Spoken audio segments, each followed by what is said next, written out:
Welcome to shops of blessing. దేవుని కృపలో భద్రపరచబడి నూతన దినములో ప్రవేశించాం.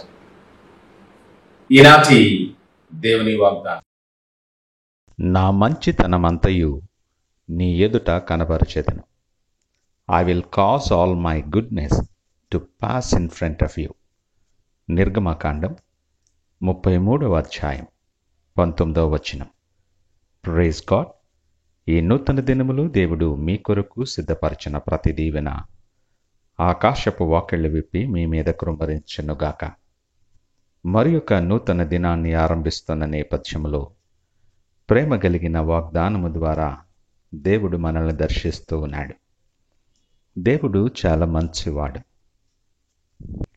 ప్రేమ కనికరము కలిగినటువంటి గొప్ప దేవుడు ఆయన. కానీ మనము నడిచి వచ్చిన మన అనుభవాలలో మంచి అన్నది కనబడని దినాలలో ఉన్నాం. మనం మంచివారు అని నమ్మిన వారందరూ స్వార్థపరులైపోవటం, మనలను ముఖము చాటే వేయటం, మనల్ని విడిచివేయటం ఎంతో వేదనకు గురి చేస్తోంది. ఒకప్పుడు ఎంతో మంచి స్నేహితులే, కానీ పరిస్థితుల ప్రభావము చేత ఎందుకనో ఈ దినం శత్రువులైపోయారు వారందరూ.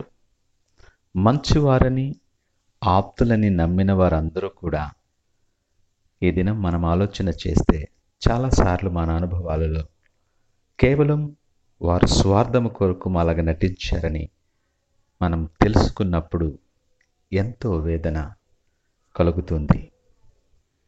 ఇలాంటి అనుభవాలు ప్రతి ఒక్కరికి కూడా పరిచయమే.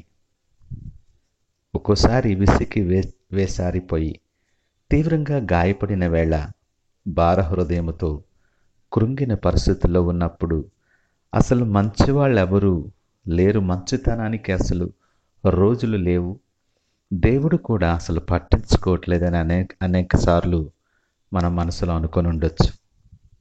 దీని కారణం చేత హృదయం కఠినమైపోయి నిర్లిప్తత ఆవరించి మన జీవనం, ఆత్మీయత, విశ్వాసం, మన సహనం ఇవన్నీ కూడా స్తంభించిపోయాయి. అలాగనే వాస్తవానికి ఆలోచన చేసుకుంటే మనస్ఫూర్తిగా మాట్లాడి ఎన్ని దినాలు అయి ఉంటుందో, మనస్ఫూర్తిగా నవ్వి ఎన్ని దినాలయ్యిందో.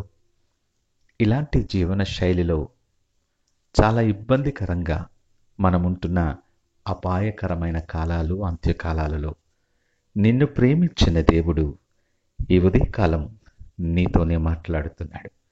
ఇంతవరకు మనము ధ్యానించిన ప్రతి అనుభవంలో నువ్వు నడిచి నిరాశతో, నిర్లిప్తతో ఉన్నట్లయితే నీ కొరకే ఈ ఉదయకాలం దేవుడు మాట్లాడుతూ ఉన్నాడు. నీవనుకున్నట్లు దేవుడు కూడా విడిచిపెట్టేవాడు కాదు. విడువను ఎడబాయను అని వాగ్దానము చేసిన దేవుడు మంచి స్నేహితుని వలె నిన్ను ఆదరించేవాడు. నీ కొరకు ప్రాణము పెట్టే మంచి దేవుడు, ప్రాణము పెట్టునంతగా నిన్ను ప్రేమించే దేవుడు ఆయన. నీకెప్పుడు హాని చెయ్యాలని ఆలోచించే దేవుడు కాదు. ఆయన ఉద్దేశాలు నీ ఎడల ఎప్పుడు సమాధానకరమైనవే కానీ హానికరమైనవి కావు. నీ నోటి నిండా నవ్వు కలుగు చేయాలని, నిన్ను మంచి మార్గములో దీవెనకరముగా నువ్వు ఉండాలని ఆశపడే దేవుడు. నీకు విచారము కానీ బాధనైనని హృదయపూర్వకముగా కలుగు చేసేటటువంటి దేవుడు కాదు ఆయన. అయితే కొన్నిసార్లు ప్రేమ కలిగిన తండ్రిగా నువ్వు దారి తప్పిపోతూ ఉన్నప్పుడు, నువ్వు ఆశీర్వాదాలు పోగొట్టుకుంటూ ఉన్నప్పుడు ప్రేమ కొలిది నిన్ను గద్దిస్తాడు, శిక్షిస్తాడు కూడా. మంచి కాపరి మరల నిన్ను అక్కున చేర్చుకొని ఓదార్చి నీ కన్నీళ్లు తుడిస్తాడు. ఈ మాటలు వింటున్న మీలో వయస్సు మళ్ళిన స్థితిలో ఉండి అందరికీ దూరమై ఆవేదన చెందుతున్నావేమో. నీ మంచి దేవుడు, నిన్ను ప్రేమించే దేవుడు నీతో మాట్లాడుతున్నాడు. దిగులు పడకు, ముదిమి వచ్చు వరకు ఎత్తుకుని వాడను నేనే అని ఆయన వాగ్దానం ఇస్తూ ఉన్నాడు. విడువక ఎడబాయక ఆయన నిన్ను సంరక్షించి నిన్ను పోషించి ఆయన మంచితనమంతా నీ ఎదుట కనపరచడానికి ఆయన సిద్ధపడుతూ ఉన్నాడు. ఆయన సిద్ధపరిచిన ప్రతి దీవెన, ప్రతి ఆశీర్వాదం, ఆయన కృపలు నీ ముందు కనపరచాలని ఆయన ఆశపడుతున్నాడు. ఆశ కలిగిన ప్రాణాన్ని మేలుతో తృప్తపరిచే దేవుడు ఆయన.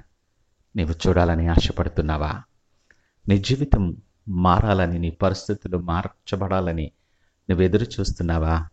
నీ కొరకై ఈ పిలుపు.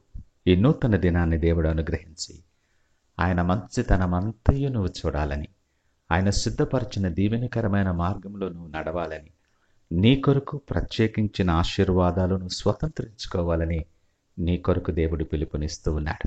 ఆ ప్రకారంగా సిద్ధపడి ఈ నూతన దినాన్ని ప్రార్థనతో ఆరంభిద్దామా? ప్రార్థించుకుందాం. మహోన్నతుడు, నమ్మకమైన మా యేసయ్య స్తోత్రాలు. ఉదయకాలము మాతో మీరు మాట్లాడారు. అననుకూల పరిస్థితుల్లో ఎంతో ఆదరణ కలిగించే మాటలతో మమ్మలను ఓదార్చారు. మీకు వందనాలు.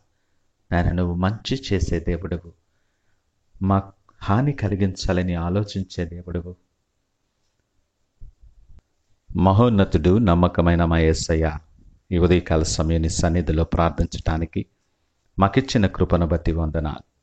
వేదన చెందిన మా పరిస్థితులలో ఆదరణ కలిగించే మాటల ద్వారా మమ్మలను బలపరిచారు. నీ మంచితనం అంతటను మేము పొందుకోవాలని మా ఎదుట కనపరచటానికి మాకిచ్చిన పిలుపును బట్టి మీకు వందనాలు, స్తోత్రాలు. మాకు హాని చేయాలని ఎప్పుడూ ఆలోచించే దేవుడువు కాదు. నోటి నిండా నవ్వు కలుగు చేయాలని నీ ఉద్దేశ్యములు మా ఎడల సమాధానకరమైనవని మీకు వందనాలు, స్తోత్రాలు.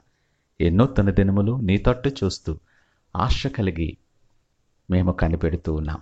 ఆశ కలిగిన ప్రాణాన్ని మేలుతో తృప్తిపరచువాడా, మా ప్రతి పరిస్థితికి చాలిన దేవుడా, నీకు వందనాలు, స్తోత్రాలు.